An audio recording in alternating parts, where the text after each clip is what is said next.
देशव्यापी वाम लोकतान्त्रिक गठबन्धनको लहर भएको माओवादी अध्यक्ष प्रचण्डको भनाई। प्रधानमन्त्रीका गठबन्धनमा प्रधानमन्त्री कति? प्रचण्डले 5 जना तोक्दा काङ्ग्रेसबाटै आधा दर्जन जति। उनसरी घरतीलाई प्रधानमन्त्री बन्ने क्षमता भएको प्रचण्डको भनाई। आजबाट चुनाव प्रचार प्रसार गर्न नपाइने, राजनीतिक दलमा गठबन्धनमा खैला बैला मच्चिने तयारी। सत्तारूढ गठबन्धनमा प्रधानमन्त्रीको आकांक्षी देउबा प्रचण्ड दुवै कसले मार्ला बाजी को बल्ला प्रधानमन्त्री। चाँडै नै कम्युनिस्ट पार्टीहरू पुनः एक ठाउँमा उभिने सम्भावना भएको योगेश भट्टराईको भनाई। संयमित बनेर देश जोगाउने शक्तिलाई मतदान गर्न केपी शर्मा ओलीको आग्रह। मतदाताले तपाईँको विकल्प छैन भन्नुभएको छ सञ्जय गौतमको भनाई। केपी ओली भन्छन् लोकतन्त्रलाई सबल बनाउन निजी क्षेत्रको विकास आवश्यक छ। विश्वप्रकाश जी र मेरा लागि खास चुनौती होइन। अग्नि खरेल। चितवन क्षेत्र नम्बर 2 मा रवि लामिछानेले निर्वाचन जित्ने तर नागरिकता विवादमा हार्ने भयो भने के हुन्छ? स्वत उनको पार्टीबाट सभापति खारेज र उनको नागरिकता नभएका कारण उनको जित पनि खारेज। राति 12 बजेदेखि मौन अवधिमा प्रचार गरे 25,000 रुपियाँ जरिमाना। निर्वाचनको मौन अवधि सुरु। प्रचार प्रसार पूर्ण रूपमा निषेध। मदिरा सेवन पनि प्रतिबन्ध, बेच्न पनि नपाइने। आज राति 12 बजे सुरु भयो। स्थिर समयमा यस्ता काम गर्न पाइँदैन। रवि लामिछाने विरुद्ध परेको उजुरीबारे निर्वाचन आयोगले भन्यो प्रमाणका आधारमा निर्णय गर्नेछौँ। 5 पटक सांसद चुनिएका हृदयदेश त्रिपाठीलाई विनोद चौधरीले हराउने सम्भावना प्रबल। चितवन 2 मा रविले जिते, परिणाम खारेज भएर उपनिर्वाचन हुने। इजरायलले नेपालसँग माग्यो 1400 कृषि कामदार। श्रम मन्त्रालयले भन्यो वैदेशिक रोजगारी सम्बन्धी सबै सेवा अनलाइनबाट लिनुहोस्। जलजलामा बोलेरो दुर्घटना हुँदा चालकको मृत्यु। 5 जना सिकित्सकलाई उपचारका लागि पोखरा पठाइयो। भारतबाट चुनावका लागि स्वदेश फर्किने नेपालीहरू भन्छन् जसले रोजगारी सिर्जना गर्छ उसैलाई दिन्छौँ भोट। बुटोलमा पुराने अरुहान पुराने एजेन्डा। आगामी निर्वाचन सुदूरपश्चिम प्रदेशबाट 48 प्रतिनिधि छनौट हुँदै। बागमती प्रदेशका 13 जिल्लामा 34,71,000ले मतदान गर्दै निर्वाचनको दिन मौसम सफा रहने। जलजला जीव दुर्घटनाका मृतकलाई 75,000 र घाइतेलाई 20,000 रुपियाँ राहत। आजको मौसम 3 प्रदेशमा वर्षा र हिमपातको सम्भावना।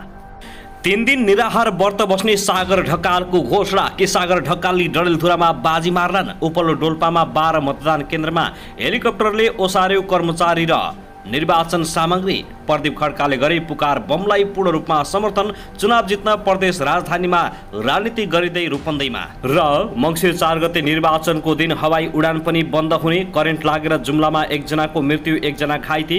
आफ्नै छोरी बलात्कार गरेको आरोपमा 30 वर्षीय बुबा प्रहरीको नियन्त्रणमा। चुनावकै बेला 30% सम्म बढ्यो मूल्य। अनुगमनकर्ता विभाग भन्छ बढेको छैन। अब हेर्नुहोस् पूरा समाचार। दर्शक नमस्कार, युट्युब च्यानल नेपाली खबर मिडियामा तपाईहरूलाई हार्दिक स्वागत छ। यदि हाम्रो च्यानललाई अहिलेसम्म सब्स्क्राइब गर्नुभएको छैन भने सब्स्क्राइब गरी नजिक रहेको बेल आइकन दबाई हामीसँग जोडिनुहोला। दर्शक सदा झैं आज पनि हामी तपाईहरुमाझ देशभरका विभिन्न खबरका साथ उपस्थित भइसकेका छौं। यो भिडियोलाई अन्तिमसम्म हेरी हामी साथ दिनुहोला। दर्शक महानुभाव, हाम्रो मेहनतको लागि एउटा सानो लाइक गर्न भने नभुल्नुहोला। कहाँदेखि हेर्दै हुनुहुन्छ, के भन्न चाहनुहुन्छ, तपाईको मनमा प्रतिक्रिया अवश्य पनि कमेन्ट गर्न नभुल्नुहोला। दर्शकबिन, के तपाईँ हाम्रो च्यानलमा नियमित श्रोता हुनुहुन्छ? यदि नियमित हुनुहुन्छ भने तल कमेन्ट बक्समा नियमित अथवा रेगुलर लेख्नुहोस्। नयाँ हुनुहुन्छ भने सब्स्क्राइब गरी जोडिनुहोस् ताकि नयाँ अपडेटका साथ हामी तपाईहरुमाझ दैनिक रूपमा उपस्थित हुने गर्दछौँ। हाम्रा अपडेटहरू तपाईहरूलाई के कस्तो लागिरहेका छन्, सल्लाह सुझाव प्रतिक्रिया कमेन्ट बक्समा छोड्न नभुल्नुहोला। दर्शकबिन, आउनुहोस् आजको पहिलो खबरतर्फ लागौं। डडेलधुरामा स्वतन्त्र उम्मेदवार दिएका सागर ढकालले 3 दिन निराहार व्रत बस्ने घोषणा गरेका छन्। बिहीबार राति एक भिडियो सन्देश जारी गर्दै उनले डडेलधुराका जनताका नाममा 3 दिन व्रत बस्ने घोषणा गरेका हुन्। अब भोलिबाट सुरु हुने गरेर 3 दिन व्रत बस्दैछु। भोलि र पर्सि मौन अवधि भयो। निको पर्सि चुनावको दिन भयो। यो 3 दिन हजुरहरूको नाममा केही नखाएर व्रत बस्छु, उनले भिडियो सन्देशमा भनेका छन्। केही लक्ष्यका लागि 7 दिन भोकै बस्नुपर्ने पनि उनले बताएका छन्। सागरले व्रत बस्नुमा धार्मिक र वैज्ञानिक कारण भएको उल्लेख गरेका छन्। डडेलधुराका जनताहरूलाई मङ्सिर 4 गते राम्रोसँग मतदान गरिदिन आग्रह समेत उनले गरेका छन्।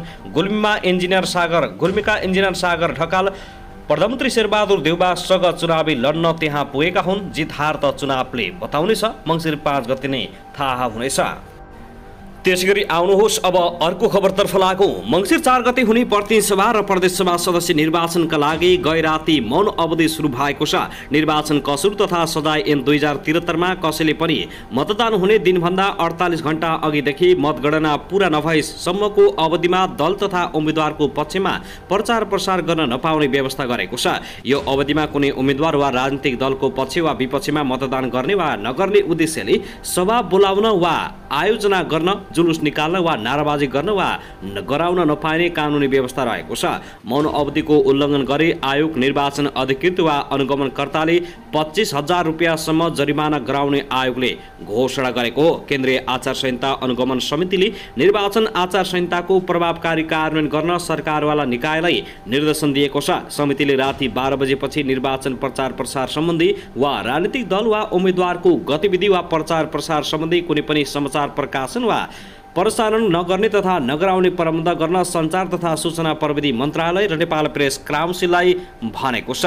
मतगणनाको काम पूरा नभएसम्म कुनै पनि प्रकारका छलफल, अन्तर्क्रिया, सभा, सम्मेलन, कार्यशाला, गोष्ठी लगायत निर्वाचन प्रचार प्रसार सम्बन्धी गतिविधि नगर्न वा नगराउन राजनीतिक दल तथा उम्मेद्वारलाई निर्देशन दिएको छ। निर्वाचन आयोगले फेसबुक, ट्विटर, युट्युब जस्ता सामाजिक सञ्जालमा निर्वाचन प्रचार प्रसार सम्बन्धी कुनै पनि सामग्री प्रकाशन वा प्रसारण, सेयर, ट्याग, लाइक, कमेन्ट नगर्न र नगराउन तथा आफ्नो सामाजिक सञ्जालमा त्यस्तो सामग्री भएमा तत्काल हटाउन उम्मेद्वार, राजनीतिक दल लगायत सम्पूर्ण सरकारवालालाई निर्देशन दिएको छ। दर्शकबिन त्यसैगरी आउनुहोस् अब अर्को खबरतर्फ लागौँ। चितवन क्षेत्र नम्बर 2 का उम्मेद्वार रहेका रवि लामिछानेले आगामी निर्वाचनमा जिते फेरि निर्वाचन हुने सम्भावना बढेको छ। उनले उम्मेदवारी दिँदा पेश गरेको नागरिकता अवैध रहेको खबर आइरहँदा निर्वाचन आयोगले सो कुरा स्पष्ट पारेको छ। हाल जिल्ला निर्वाचन कार्यालय चितवनमा रवि विरुद्ध अवैध नागरिकता पेश गरेर उम्मेदवारी दिएको भन्दै उजुरी परेको छ। रविले पनि अवैध नागरिकता लिएर नै आफूले उम्मेदवारी दिएको स्वीकारेका छन्। उनको उजुरीबारे प्रक्रिया पुर्याएर निर्णय हुन अझै बाँकी छ। प्रमुख निर्वाचन आयुक्त दिनेश कुमार थपलियाका अनुसार सम्बन्धित मुख्य निर्वाचन अधिकृतको कार्यालयले लामिछानेलाई 7 दिनको समय सीमा दिएर स्पष्टीकरण सोधेको हो। स्पष्टीकरणको जवाब आइसकेपछि आयोगले थप अनुसन्धान गरेर निर्णय गर्नेछ। कानुन अनुसार अयोग्य ठहरिएमा निर्वाचनको परिणाम आइसकेपछि पनि कारबाही हुनेछ। मतदान अगाडि नै निर्णय हुन नसके रविले निर्वाचन जितेमा सो नतिजा खारेज गरेर निर्वाचन आयोगले उपनिर्वाचन गर्नेछ। नागरिकता अवैध रहेको प्रमाणित भए उनी पार्टीको सभापति नरहने आयोगले स्पष्ट दिएको छ। साथै राष्ट्रिय स्वतन्त्र पार्टीका सभापति एवं चितवन क्षेत्र नम्बर 2 बाट प्रतिनिधि सभा सदस्य पदका उम्मेद्वार रवि लामिछानेले विदेशमा बस्ने नेपालीको भोट हाल्न पाउने अधिकार कुण्ठित पारिएको बताएका छन्। हिजो बिहीबार चितवनमा आयोजित अन्तिम चुनावी सभालाई सम्बोधन गर्दै उनले यस्तो बताएका हुन्। विदेशमा बस्ने नेपालीको भोट हाल्न पाउने अधिकारलाई कुण्ठित गरेर राखिएको छ। हामीले जितेपछि तपाईको भोट हाल्ने अधिकार सुनिश्चित गर्न कानुन बनाउनेछौँ। उम्मेद्वार लामिछानेले विदेशबाट फर्किएका नेपाली नागरिकलाई देश फर्किँदा भिभिआइपी प्रमाणपत्र दिएर सम्मानका साथ एयरपोर्टमा आफै रिसिभ गर्न आउने समेत दाबी गरेका छन्। दर्शकबिन त्यसैगरी आउनुहोस् अब अर्को खबरतर्फ लागौँ। काठमाडौँको तारकेश्वर नगरपालिका वडा नम्बर 1 साङ्लामा शङ्कास्पद वस्तु भेटिएको छ। बिहीबार साँझ 6 बजे सो स्थानमा अज्ञात समूहले प्लटिङ गरेको जग्गामा मलको बोरा अघि राखेको शङ्कास्पद वस्तु फेला परेको हो। भेटिएको उक्त शङ्कास्पद वस्तु सकेट बम भएको आशंका गरिएको छ। निर्वाचनको बेला भएका कारण सो क्षेत्रको सुरक्षा सतर्कता बढाइएको छ। निर्वाचनले खबर गरेपछि उक्त शङ्कास्पद वस्तु डिस्पोजको लागि मेजर विपिन आचार्यको कमान्डमा 11 जना र सशस्त्र प्रहरी नम्बर 18 गण नीलबराहीका डिएसपी जनक जङ भण्डारीको कमान्डमा 21 जना र नेपाल प्रहरीका डिएसपी रबिन विष्टको कमान्डमा 15 जना घटनास्थल पुगेका थिए। डिस्पोजको काम भइरहेको प्रहरीले जनाएको छ। दर्शकबिन त्यसैगरी आउनुहोस् अब अर्को खबरतर्फ लागौँ। रौतहटमा 2 जना स्वतन्त्र उम्मेद्वारका कार्यकर्ताहरूबीच भीषण झडप भएको छ। जिल्लाको क्षेत्र नम्बर 3 मा पर्ने कटहरियामा 2 जना स्वतन्त्र उम्मेद्वारका कार्यकर्ताहरूबीच झडप भएको हो। बुधबार राति करिब 9 बजेको समयमा कटहरिया नगरपालिकाको वडा नम्बर 5 कटहरिया बजार स्थित शान्ति पेट्रोल पम्प अगाडि मुख्य सडकमा रौतहट क्षेत्र नम्बर 3 का प्रतिनिधि सभा सदस्यका स्वतन्त्र उम्मेद्वार ओमप्रकाश जयसवाल र प्रदेशसभा स्वतन्त्र उम्मेद्वार कुन्दन कुशवाका समर्थक बीच वाद-विवाद भई दुवै पक्षका कार्यकर्ता जम्मा हुन थालेर भिडन्तको अवस्था उत्पन्न भएपछि नेपाल प्रहरीले 4 राउन्ड असुर ग्यास र सशस्त्र प्रहरीले 3 राउन्ड हवाई फायर गरेर भिड नियन्त्रणमा लिएको छ। प्रहरीका अनुसार दुवै पक्षका समर्थकहरू रक्सी खाएर एकअर्काको उम्मेद्वारलाई असभ्य भाषा प्रयोग गर्न थालेपछि विवाद सुरु भएको हो। विवाद भएपछि दुवै पक्षका कार्यकर्ता झै झगडा र भिडन्त गर्ने मनसायले जम्मा हुन थालेको र प्रहरीले भिडन्त हुन नदिन सम्झाइ बुझाइ गरे पनि दुवै पक्षका कार्यकर्ता आक्रोशित हुँदै गएको र अचानक ढुङ्गा र सिसाका टुक्राले हार्न थालेपछि थप भिडन्त र झडप हुन नदिन प्रहरीले हवाई फायर र असुर ग्यास प्रयोग गर्नुपरेको इलाका प्रहरी कार्यालय कटहरियाले जनाएको छ। यस विषयमा दुवै पक्षले एकअर्कालाई चुनावमा पैसा र रक्सी बाँडेको आरोप लगाइरहेका छन्। झडपमा परि 3 जना प्रहरी सामान्य घाइते भएको कटहरिया प्रहरी चौकीले जनाएको हो। दर्शकबिन त्यसैगरी आउनुहोस् अब अर्को खबरतर्फ लागौँ। आइतबार हुने प्रतिनिधिसभा तथा प्रदेशसभा सदस्य चुनावका लागि सुरक्षा व्यवस्थापन प्रभावकारी पारेको उच्च स्तरीय सुरक्षा समितिले जनाएको छ। सुरक्षा संवेदनशीलताका आधारमा सुरक्षाकर्मी परिचालन गर्ने निर्णय समेत भएको छ। गृह मन्त्रालयले तयार पारेको निर्वाचन सुरक्षा योजना अन्तर्गत नेपाली सेना, नेपाल प्रहरी, सशस्त्र प्रहरी बल तथा राष्ट्रिय अनुसन्धान विभागलाई संयुक्त रूपमा परिचालन गरिँदैछ। चुनावलाई निष्पक्ष तथा शान्तिपूर्ण रूपमा सम्पन्न गर्न 4वटै सुरक्षा निकायबीच समन्वय हुने गरी केन्द्रीय, प्रदेश तथा जिल्ला तहमा एकीकृत सुरक्षा कक्ष समेत तयार भइसकेका छन्। निर्वाचन आयोगका प्रवक्ता शालिग्राम शर्मा पौडेलका अनुसार चुनावमा भरपर्दो सुरक्षा व्यवस्थापन हुने भएकाले मतदाताले ढुक्कसँग मत खसाल्न आग्रह गरेका छन्। उच्च स्तरीय निर्वाचन सुरक्षा समितिको बैठकमा निर्वाचन प्रचार प्रसारका क्रममा केही उम्मेद्वार तथा उनीहरूले प्रयोग गरेका गाडी तोडफोड तथा तराईका केही जिल्लामा भइरहेका घटनाबारे आयोगले सुरक्षा निकायका अधिकारीसँग चासो व्यक्त गरेको थियो। चुनावलाई ध्यानमा राखेर आज राति 12 बजेदेखि नै नेपाल भारत सिमानाका बन्द हुँदैछन्। यसका लागि गृह मन्त्रालयले जिल्ला प्रशासन कार्यालय र सुरक्षा निकाय मार्फत भारतसँग समन्वय गरिएको छ। मतदान नसकिएसम्म नाकाहरू बन्द हुने गृह मन्त्रालयले जनाएको छ। चुनावका लागि देशभर कुल 10,892 केन्द्र र 22,226 मतदान स्थल तोकिएको छ। आइतबार हुने मतदानमा देशभरबाट 1,79,88,570 मतदाताले 5 वर्षका लागि नयाँ जनप्रतिनिधि चयन गर्नेछन्। त्यसैगरी आउनुहोस् अब अर्को खबरतर्फ लागौँ। बाँकीको नेपालगञ्ज उपमहानगरपालिका वडा नम्बर 10 भिरकुटी नगर स्थित एउटा घरमा बम विस्फोट हुँदा 2 जना घाइते भएका छन्। सृजन भरिने दिवाकर मल्लको घरमा गैराती 8:15 बजेतिर भएको बम विस्फोटमा परेर विप्लव समूहका विद्यार्थी संगठन बाँकेका अध्यक्ष सल्यान बागचौर 2 निवासी दिल्लीबहादुर डीसी छेत्री र उक्त संगठनका कार्यकर्ता गोडागोडी नगरपालिका 1 कैलालीका धर्मदास सुनार घाइते भएका हुन्। घाइते मध्ये सुनारको अवस्था चिन्ताजनक रहेको प्रहरीले जनाएको छ। उनलाई भेरी अस्पतालमा प्रारम्भिक उपचारपछि थप उपचारका लागि नेपालगञ्ज मेडिकल कलेजमा रिफर गरिएको छ।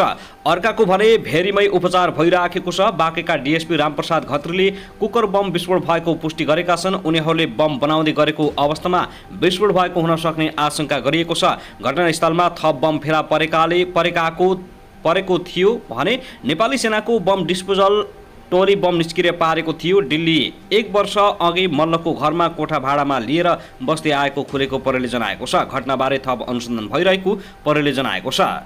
यसअघि हिजो दिउँसो माओवादी अध्यक्ष पुष्पकमल दाहाल प्रचण्ड सहभागी हुने भनिएको एक कार्यक्रम स्थल नजिकै बम विस्फोट भएको थियो। विस्फोटमा 1 जना घाइते भएका थिए। प्रचण्डले लक्षित गरे त्यहाँ पनि बम बोकेर ब्याग झोलामा जाँदै गर्दा झोलामै बम पड्किएपछि 1 युवक घाइते भएका थिए। साथै आउनुहोस् अब अर्को खबरतर्फ लागौँ। म्याग्दीको सदरमुकाम बेनी बजारसँग सीमाना जोडिएको पर्वतको जलजला गाउँपालिका 3 भोर्तुलाको भिरमुनिमा बुधबार साँझ बोलेरो जीव दुर्घटना हुँदा चालकको मृत्यु भएको छ भने 5 जना सिकिस्त भएका छन्। म्याग्दीको सदरमुकाम बेनी बजारबाट मल्ला जाँदै गरेको G1J 5296 नम्बरको बोलेरो दुर्घटना हुँदा चालक जलजला 2 का 30 वर्षीय डम्बरबहादुर नेपालीको मृत्यु भएको हो। 12 जना यात्रु चढेको बोलेरो दुर्घटना हुँदा सिकिस्त भएका 5 जनालाई थप उपचारका लागि पोखरा रिफर गरिएको छ भने 4 जना सामान्य घाइतेको म्यादी अस्पतालमा उपचार भइराखेको छ। घाइते मध्ये बेनी अस्पतालमा प्राथमिक उपचारपछि 15 वर्षका आशिष नेपाली, 30 वर्षका सुमन नेपाली, 40 वर्षकी माया दमाई, 12 वर्षकी सजना परिवार र सिर्जना परिवारलाई थप उपचारका लागि मणिपाल अस्पताल पोखरा पठाइएको छ। घाइते मध्ये 20 वर्षकी प्रियङ्का बोहरा, 13 वर्षकी यशोदा परियार, 23 वर्षका रोशन सिंह रत्न, 16 वर्षीय नवीन बर्देवा, 12 वर्षको सन्देश रत्न, 24 वर्षका अजित परिवार, 14 वर्षका सञ्जन परियार र 16 वर्षकी विनिता परिवारको बेनी अस्पतालमा उपचार भइरहेको छ। जनप्रतिनिधि र प्रहरी स्थानीयले बोलेरो दुर्घटनाका घाइतेको उद्धार गरी बेनी अस्पताल पुर्याएका थिए। दर्शकवृन्द, त्यसैगरी आउनुहोस् अब अर्को खबरतर्फ लागौँ। नेकपा एमालेका अध्यक्ष एवं पूर्व प्रधानमन्त्री केपी शर्मा ओलीले टालटुल गरी दल बटुलेर बनाइएको गठबन्धन मुलुकका लागि घातक भएको बताएका छन्। सुनसरीको निर्वाचन क्षेत्र नम्बर 4 को चुनावी सभालाई सम्बोधन गर्दै हिजो बुधबार अध्यक्ष ओलीले गठबन्धन दललाई पत्रु गठबन्धनको संज्ञा दिएका छन्। उनले तत्कालीन गठबन्धनले देशलाई विकास र समृद्ध बनाउन नसक्ने दावी गरे भने उनले तत्कालीन गठबन्धन देश बनाउनका लागि नभई सरकार कब्जा गर्ने र देश लुटेर खाने गठबन्धन भएको आरोप लगाएका छन्। अध्यक्ष ओलीले देशलाई विकास र समृद्धिको दिशामा अगाडि बढाउन आसन्न निर्वाचनमा नेकपा एमालेलाई जिताउन आवश्यक भएको उनको भनाइ छ। उनले गठबन्धनले 15-20 वर्षसम्म गठबन्धन रहन्छ भनेर दावी गरे पनि गठबन्धन 15 वर्ष रहन्छ भन्नेलाई आसन्न निर्वाचनमा मतदाताले जवाब दिने बताएका छन्। टुक्रेहरूलाई भोट दिएमा देशमा सुशासन कायम नहुने उनको भनाइ छ। उनले भने टुटेफुटेका हाँडी जस्तै पत्रुहरू भेला पारेर बनेको गठबन्धनले देश विकास गर्न सक्दैन। यिनीहरूको गठबन्धन देश हो र सरकार कब्जा गरेर लुटेर खानको लागि हो। त्यस्तो गठबन्धनले अनि देश बनाउँछ। त्यसकारण आजको आवश्यकता नेकपा एमालेको सरकार हो कि 15-20 वर्षको सहकार्य देश लुट्न र भ्रष्टाचार गर्नलाई 20 वर्ष चाहियो। मङ्सिर 4 मा जनताले देखाइदिन्छन् बिना ढेउवाके भन्नेहरूलाई। अध्यक्ष ओलीले माओवादी केन्द्रका अध्यक्ष पुष्पकमल दाहालले